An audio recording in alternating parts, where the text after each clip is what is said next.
So to argue for the primary storage workloads, right?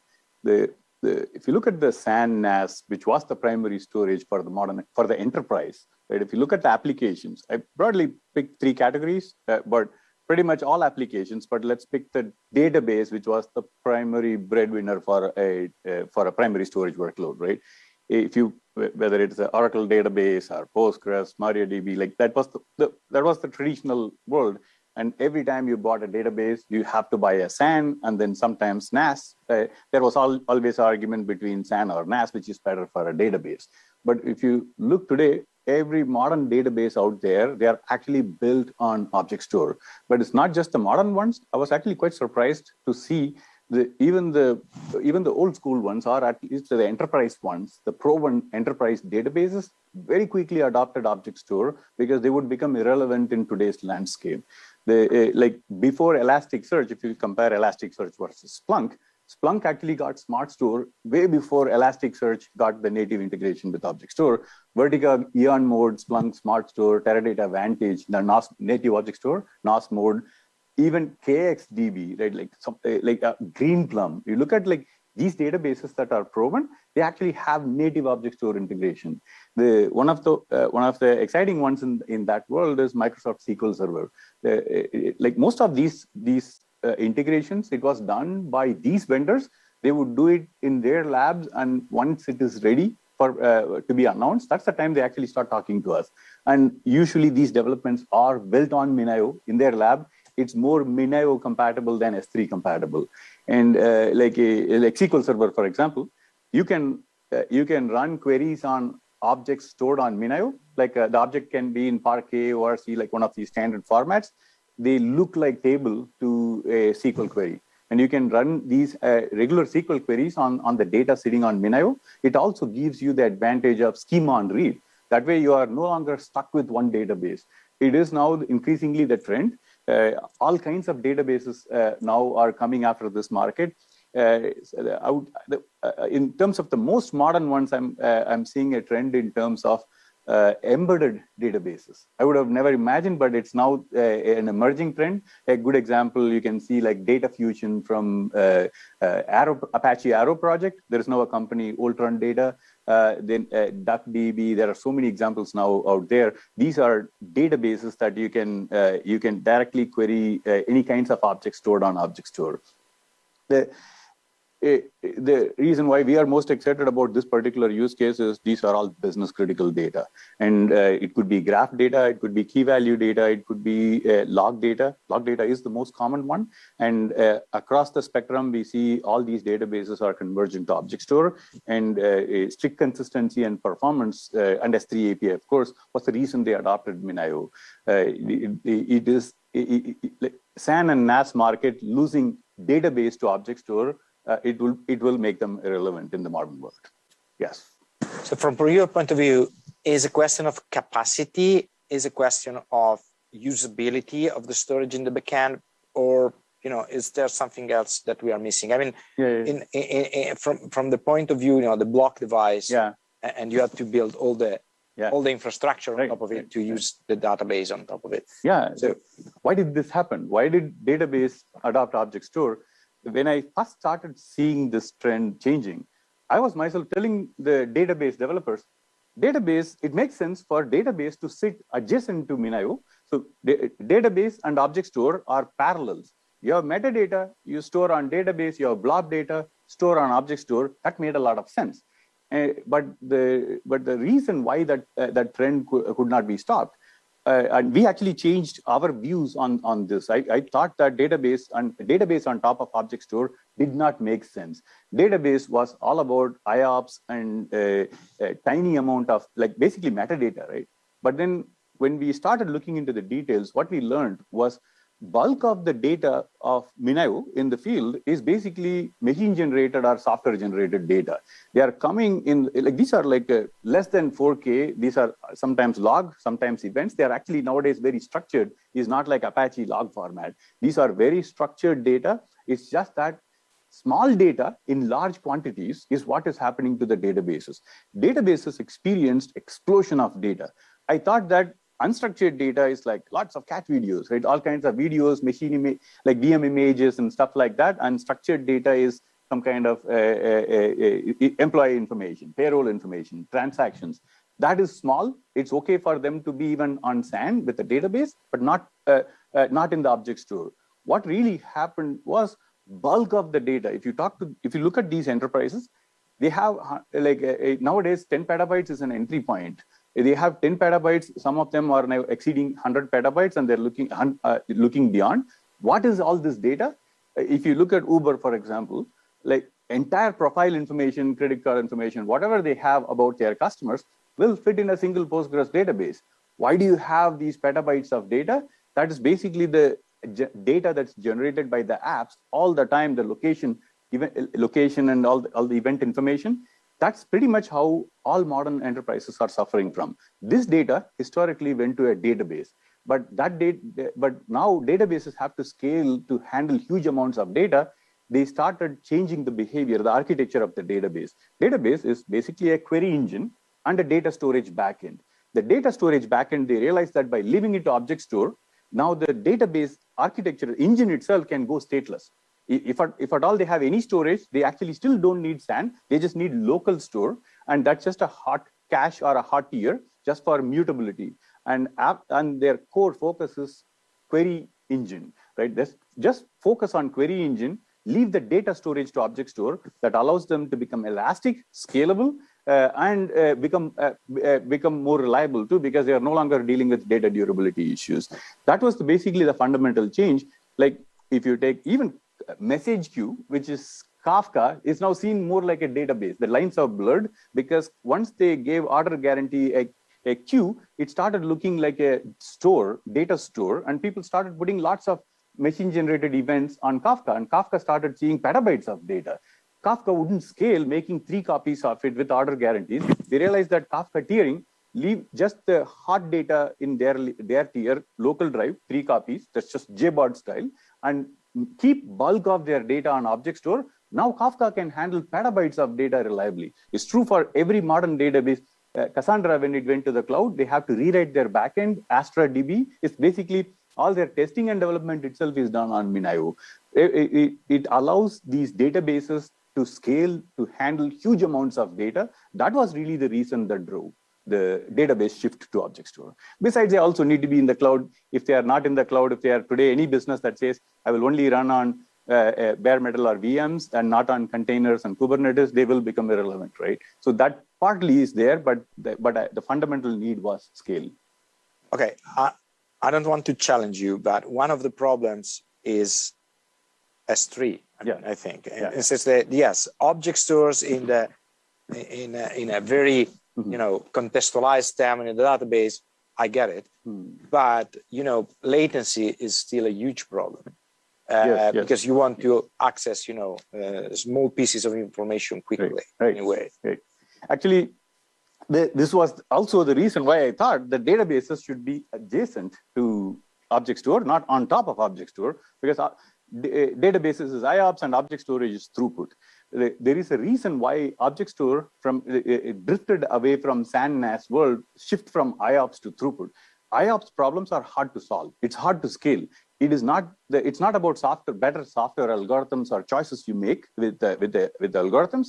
It's a fundamental problem of the hardware itself. The network, CPU, drive, all of them are actually sensitive to latencies. Latency is expensive to scale. It doesn't scale for the modern workloads and the scale we are talking about. That was the reason why S3 API was designed differently. It actually addressed this problem by focusing on what's the right layer that should handle IOPS. What's the fastest way to get maximum IOPS? You should be mutating on memory, not on drive across the network. That's where SAN and NAS got the idea wrong. You take a file and then using POSIX API, doing all these 4K and 512 byte changes across the network wouldn't scale. Today, a lot of applications are on the same network or across the internet, even 2G, 5G.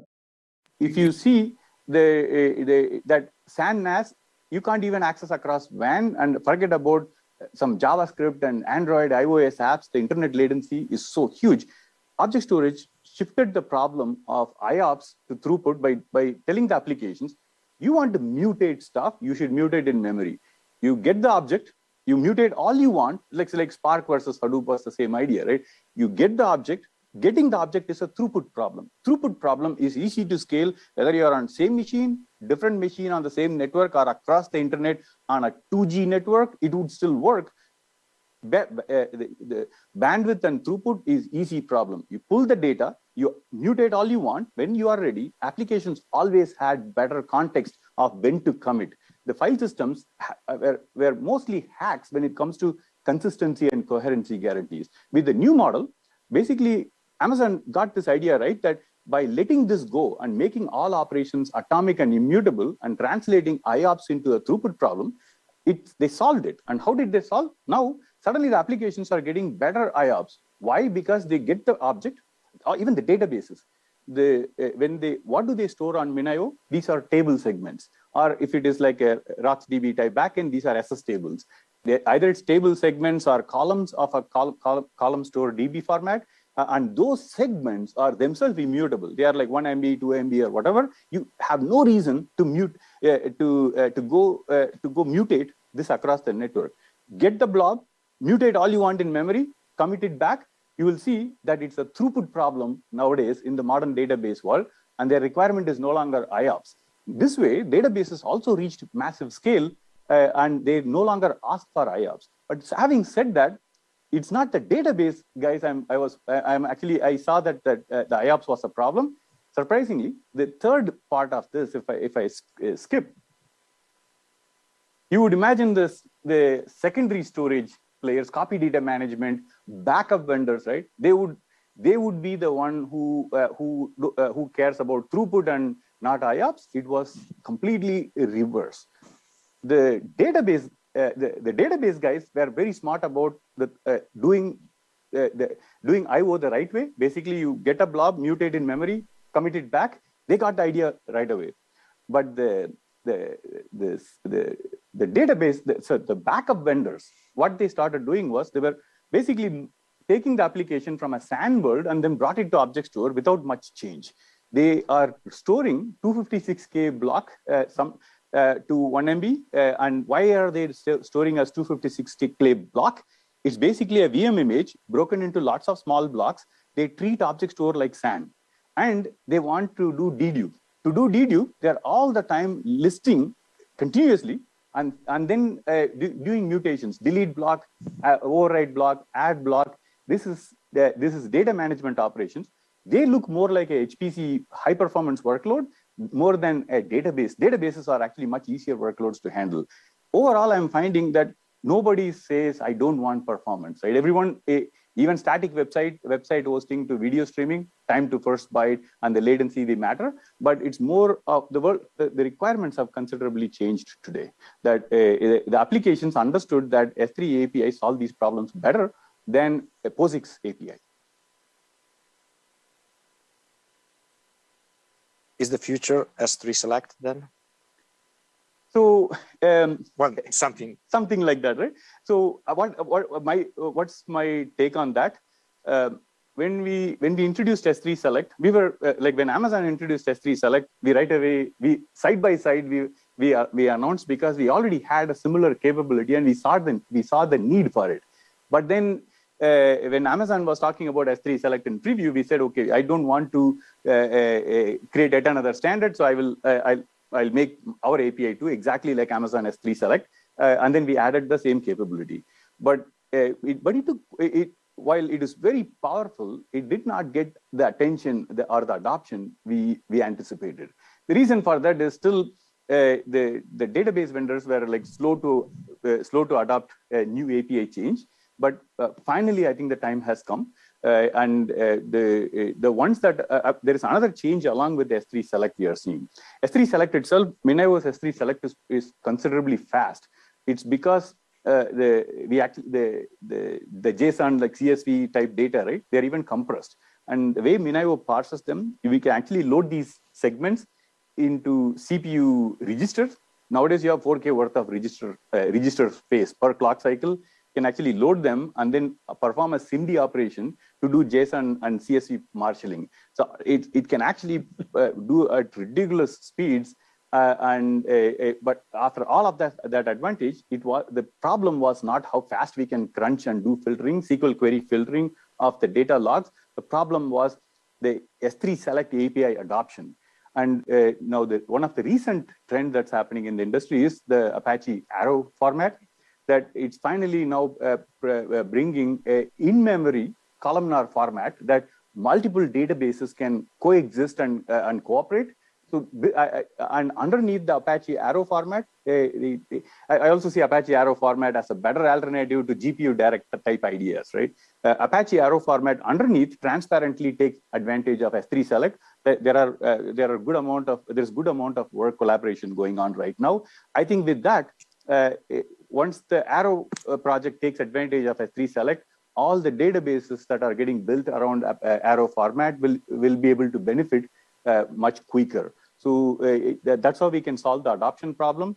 And then another change you will see in the space is databases are moving towards schema on read. If they move towards schema on read, then they want all the performance they can get to scan Parquet, Avro, ORC, CSV, JSON log formats. The fastest way you can get to is never download them. Send the query to us, and we can do SIMD-based scan. It is a powerful feature underutilized in the object storage world, but it's a matter of time. I think it will catch up. Okay. In the use case, the logos, I can't really put all of the logos because we have a huge community and it will become unreadable, but I just want to get the point across that primary storage, databases, AML, analytics, right? The key applications of the enterprise today, they have shifted to object store. And even outside of those applications, from simple static website hosting, MinIO's case, we hear all kinds of stories like drones running MinIO, autonomous cars running MinIO inside because of the ARM support, all the cruise ships running MinIO inside their ships, 5G towers, some home NAS appliances, right? The same guys who are running MinIO in production at large scale, they would run MinIO as their personal object store at home. All kinds of crazy use cases. But what's interesting for us as a company is the primary storage use case. And the primary storage use case, which is like, if you look at the SAN NAS world, database, virtual machine images, like images, snapshots, all that, they all became container images and application artifacts, the container artifacts, right? Where are they stored? Object store. The case for primary storage for SAN and NAS is disappearing. I wouldn't say SAN and NAS will go away. Like mainframes, it will be here. But old and new applications are now shifting to object store as the primary store. And the proof is, look at the cloud, what percentage of the data is sitting in EBS versus EFS versus S3, it answers the question. So just a little pushback on that. Yes. We've talked about this in the past, and I've pushed back on this in the past. Cloud service providers are making pretty big announcements about file services. Like, why go backwards? Yes, Keith, I thought you were my friend.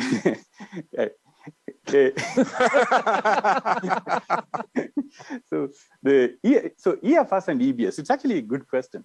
So why are they doing this, right? So if you looked at the history, the origin of AWS itself, right? AWS started with S3. Even before EC2 came, EC2 was demanded by the application community.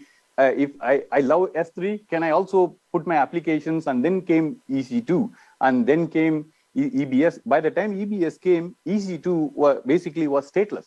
Amazon told the right way to build modern applications is to be stateless. The state has to be on a database or an object store. The application code has to be stateless. But the legacy applications, when they were onboarded, they needed to buy time. And that was the reason EBS was introduced. EBS is at least 3 times more expensive than S3. And you ask Amazon, how do I protect my data on EBS? EBS is not as reliable. They will tell you snapshot to S3. And then EFS is 10 times more expensive than S3. This is basically like telling the customers, these are legacy technologies. If you want to bring legacy applications, you pay a premium, and you should be discouraged to using that. And the real proof is look at the amount of data sitting on those systems. They are insignificant. Look at the applications that are running on those EFS and EBS. They're insignificant. That's basically the answer. But Amazon is basically they want the enterprise applications to come into the cloud too. But if you took your enterprise application to the cloud unmodified, you are retrofitting the enterprise applications into the cloud, your economics is going to be really poor. It wouldn't scale. All the benefits of cloud would be lost. You are better off going to an MSP, right? The real advantage of cloud you will only get if you make your applications cloud native. But if you talk to the application developers, they will tell you it took less time for them to go to cloud and rewrote their application from scratch compared to waiting for IT to provision their Dell and Supermicro boxes, load VMware and set up all those things and buy licenses and then finally give it to you. These guys are actually writing applications in much less time and much more efficiently, and it's scalable. The EFS and EBS is there to just buy time, so the legacy applications will have a smooth transition into the enterprise, into the cloud native world. I think to double click on one of the things that AB said is that it does facilitate the migration of these applications that are legacy into the cloud, at which point, the economics will drive them over to S3 over time. And I think that's an important note. Let's think about what the object storage landscape looks like in the context of multi-cloud, right? So we've established that object storage is really, attacking these primary storage workloads. But what does the landscape look like? So you have the traditional hardware appliance, right? That can't run in the cloud. We've established that from day one. You can't containerize an appliance. It's just not a model that works there. Then you have the storage as a service, right? So these are, Google Cloud. This is AWS S3. This is Azure Blob. Very, very good products, but they can't run outside of their own walls. And so even if you think of Anthos, Stack, or Outposts, these are basically just mono cloud with a really long Ethernet cable. And so that's what you're talking about in that world. And so if you want to run across clouds, that's not a solution for you either. It's really the software-defined storage play that allows you to run across clouds, to run in any cloud. And so what do customers want? Because that's what they're driving at. Customers are driving toward this multi-cloud world. And what are the features that they want out of this? Well, one is that they want the ability to handle their data anywhere it may exist. We have said since day one, it was in the original pitch deck to VCs for MinIO, which was that AWS will not be the repository of all the world's data. In fact, at the end of the day, it's probably going to be a single-digit fraction. Still, that's an amazing business, and we give full props to them for building that business. But there's a huge opportunity outside of that single-digit fraction for everybody else, particularly for someone who can run across cloud and provide AWS-like infrastructure everywhere that the cloud operating model exists. So data exists everywhere. It's getting produced everywhere. It's getting produced on the private cloud. There's brand new research out today from the Flexera folks talking about this. And, it's just getting produced everywhere, and the edge is exploding. And so you have to be able to be in all of those different places. The other part is portability and application portability. And so this allows you to basically choose the best place to run your application, the best cloud for your application. And portability also brings with it optionality, right? So if you have the ability to move your application anywhere you want to by just updating the bucket names, you then have the ability to actually have leverage and avoid cloud lock-in. And when you have leverage, you can actually look at the public cloud or many other clouds, even colo clouds, for what they are, which is commodity CPU, network, and drive. And that allows you to get superior cost performance. We're working on a number of different large-scale repatriation because these are known workloads that they now say from an economic perspective, I know what it takes to run this workload. I'm now going to run it in a much more cost-efficient manner. And I think you're going to see more and more organizations face that challenge and face down that challenge by moving to a multi-cloud architecture. There's also the component of business continuity. So Satish Ramakrishnan on our side just wrote a very nice piece in the News Stack about multi-cloud as a business continuity approach. And it was on full display last December when Amazon had multiple outages. And it became very apparent that if you are a single-threaded, one-cloud company, you are in deep trouble if something goes wrong. And in the more complex cyber risk world that we live in today, that is a terrible, terrible prescription for your future. Yes, there are probably some operational benefits that you can have if you think about just, having one cloud to work with, but it's from a business risk perspective, it's actually a very, very bad decision. And then finally, you've got the regulatory environment, which is constantly evolving and constantly pushes us toward data sovereignty challenges, which require inherently multi-cloud. And you also have things like GDPR and HIPAA and so forth that require multi-cloud. And so you also have the M&A portion of this. And so you go acquire a company, they're on a different cloud, and there's no real reason that you would move it, or it's not possible to move it. So multi-cloud is everywhere for our customers, and it's a huge challenge that they're trying to address. That's where we come in. We have a very, very strong story here that we've built over time, right? So we like to think of ourselves as the one true multi-cloud. And the reason we say that is because even today, we've got over 1 million IPs in the public cloud, AWS, GCP, Azure, 1 million. I would posit, and I can't prove this, but I would posit that's more than Stack, Anthos, and Outpost have combined in the private cloud, right? We're on every single one of those Kubernetes distributions that define the private cloud. So we're a design partner for Tanzu. We are a certified partner for Red Hat OpenShift, SUSE Rancher, HPE Ezmeral, Stock Kubernetes. We're everywhere. And those 1 million IPs that you see in the public cloud today, that's where developers went in and they're running MinIO in those clouds and they rolled their own. And we're going to talk a little bit here about what we've done to facilitate them even growing that number further. The other part of it is that, MinIO at this point is really the primary alternative to AWS. And the reason for that is MinIO's open source model has put us in so many places and in the hands of so many developers that if there's anything wrong from an S3 standpoint, we hear about it within seconds, right? We see it on our GitHub. We see it. We have the largest QA team in the world. I saw some great stuff on Twitter earlier today about, going old school with QA. We have the largest QA team on the planet when it comes to object storage, tens of thousands of developers hammering our software every single day. And that has created another dynamic that's really of interest and probably overlooked. That's not QA, that's developers. It is developers, but it's developers running us in all kinds of environments. So you think about all the hardware iterations. I can. Yeah, come on over. Okay. Yeah, it's actually how it works, right?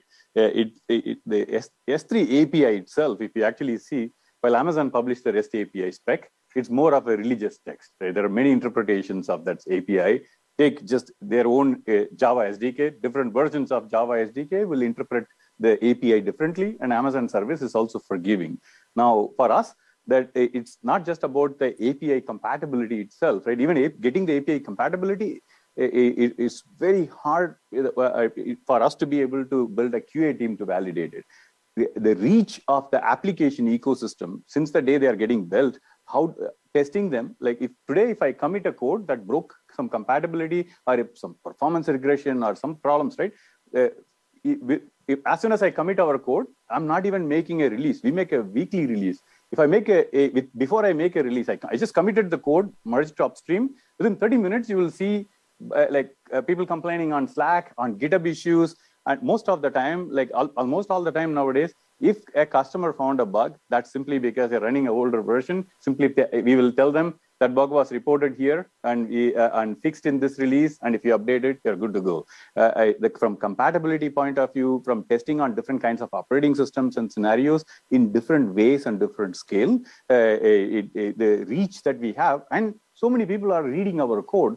In a proprietary world, I can write some shabby code and go home. But in our world, every code has my name, me meaning in our team, everybody, right? Their name is attached to it, and it's a matter of pride for them. They have to write high quality code because people are actually reading our code and peer reviewing at global scale. That's actually a huge advantage for us.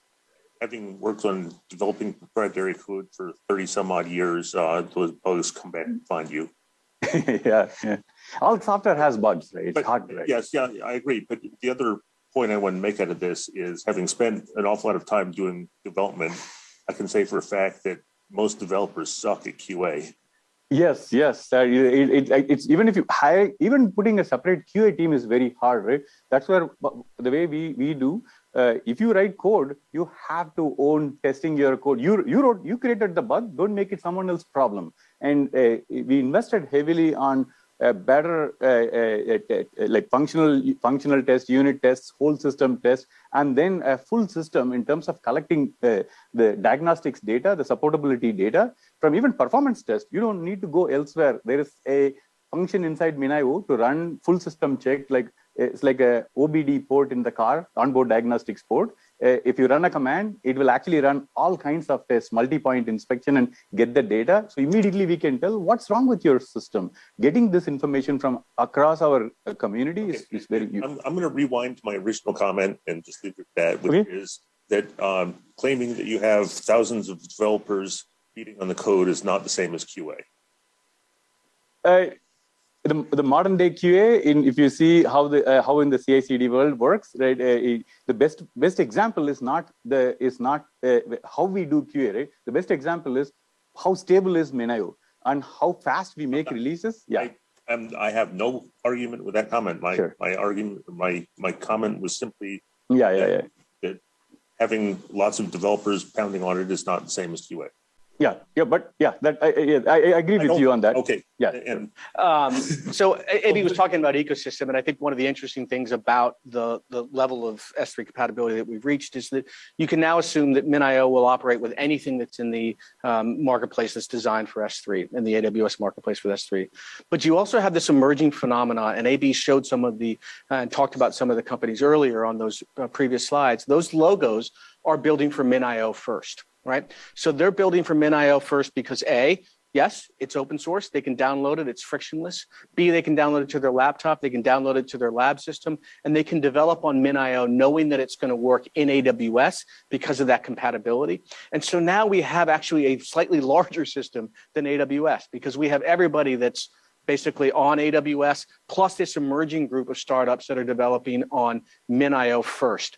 And that's an exciting development that I think is of note. When you say larger, do you mean in terms of the number of endpoints, the number of instances, the amount of capacity, the amount of objects? No, I'm saying in terms of the ecosystem of organizations that can run in both places. You've got a whole collection of folks that are MinIO first and will eventually port to AWS. And then you have all the AWS stuff that will run, the S3 stuff that will run out of the box on MinIO.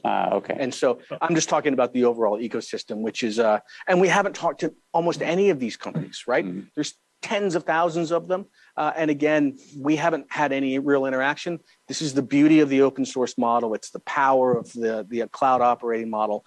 And if you are cloud native, you get all those benefits. They just accrue to you. And you see that. So when you're saying multi-cloud, are you saying the ability to have the same operating model for storage across clouds? Or are you talking about actively running workloads across multiple clouds and MinIO being that data abstraction to actively do that? Because that's really complex and it's way more than having a consistent storage API. Yeah, you could. So the definition of cloud itself was ambiguous for a long time, right? Now we are talking about multi-cloud, right? So when we talk about multi-cloud, for me, it always boils down to what people actually do with MinIO and what are they doing with MinIO and what are they asking for it at multiple levels. First, they want their applications to be rolled out, like when they wrote their code and start pushing on the cloud. They say they are on AWS, and today the management made a decision to go to Google Cloud or Azure. They want to be able to take that YAML and then point to Azure. It just should work. So it's the other definition. That is, they are not looking at one global namespace. It's like I want a distributed file system type. Like I want I want some data here, like a union file system style. How can I combine all the cloud and then into one global namespace and solve that problem? That's not what they're asking for, but there is some details here that's important. If you look at even within AWS, or GCS or Azure Blob, if you take a bucket, the bucket sits within a region. And it is a stretch cluster across the zone, so it can still give you high availability across metro cluster failure, but the buckets don't span across regions. You pick a bucket and choose a region, and the bucket resides there. And you can now access the bucket from anywhere, from within the same region or across the globe. But in an organization, if you see, they have several buckets. When an application talks to an object store, bucket is basically the DB or the LUN or the NFS export in the object storage world. And the different applications have different buckets, or sometimes a multi-tenant application, different customers will have their own buckets too. So bucket is the unit of the volume, right? Now, the one bucket is here, another bucket is there, and then another bucket is in another cloud. So when it comes to MinIO and multi-cloud, what they're looking for is, from an organization point of view, while MinIO is deployed on every cloud, say if I'm the IT, I know standardized on MinIO as our multi-cloud object store. You can choose Azure cloud. On Azure, I'll give you a bucket that's S3 compatible. But when you use your access credentials, identity management, policies, encryption, key management server, monitoring, all of them are centralized, but the buckets, that is collection of objects within a buckets, that resides in one cloud, but the same application now, or different team now, but the same credentials, if I talk to another bucket in another cloud, it will be the same. So it gives you global namespace in the sense it's identity management to key management, they are all linked. They are separate clusters, but linked with common identity, like there may be a global load balancer or they may not be, but these are, if I talk to a bucket, the bucket will tell you which cluster you are talking to. Even within AWS, when you talk to a bucket, you don't know which region you're exactly talking to. It's just a REST API. So all of this is about, having a consistent experience across clouds, to simplify it a little bit. Yep. Well, it sounds like it's a little bit more than having a consistent experience, but taking my operations across multiple clouds. So again, if I standardize on AD, internal AD for authentication and access control, etc., I take that operating model with the same credentials, the same objects, and spread that across multiple clouds. The data itself may not be available across multiple clouds, but I think the point Enrique is making, that I get a consistent operation with my infrastructure, with my data infrastructure that I can take across multiple clouds, if I'm understanding correctly. So cloud adjacent versus cloud native. I'm sorry, native cloud. Correct. We talked about those million plus IPs that we have in the public cloud today. We've actually made a big move to add more to that. So we've made opinionated marketplace instances across all three major clouds. So we've looked at, hundreds of different instance types to try to find out what we think is the optimal one for you. And we put those into the public cloud for you to go pull down and adopt as you will if you don't want to roll your own. So in Azure, you can see this. We'll distribute this later, but each one of these has links to the actual marketplaces on which they run. We've already done this for the public cloud, for the private cloud with Red Hat OpenShift, where we're in the marketplace in Tanzu as well. But these are ways that we are showing that we are just all in on this public cloud by making it yet easier and easier for anybody, technician grade folks, to basically deploy multi-cloud object storage as a service in any cloud you want to. So in terms of real world proof points, great example is Freddie Mac. So Freddie Mac runs MinIO inside of AWS, right? Because they want the consistency, the control, particularly on the security side around their instance. And they want that to be in their hands, not somebody else's hands. On top of that, we're running AI and ML workloads, Spark and Kubeflow in particular. Rakuten Symphony, similar story. So as you probably know, they have built basically a software-defined mobile network. They swapped out kind of the older HDFS approach to use MinIO that's deployed in multiple telcos around the world. And again, looking for open, software-defined object storage, foundational component of that overall play. And then you've got someone like Box.com. So we talked earlier about Splunk and Splunk Smart Stores looking to S3. The most important thing that that Box looks at from a storage perspective isn't actually your data. It's the data about your data. That comes in the form of log files. Those log files get really big, really fast. We have tens of petabytes in this instance of this Splunk Smart Store. It's one of the largest in the world, and it's designed for up to 100 petabytes. So just a section summary here. Object storage is primary storage. Hopefully we've made a very strong case for that. Multi-cloud is really the emergent standard architecture. We're seeing it from all of our customers, this desire to have portability, to reduce cloud lock-in, and to have the ability from a business continuity and application best breed perspective to run there. And then obviously we think we're positioned really well in that regard.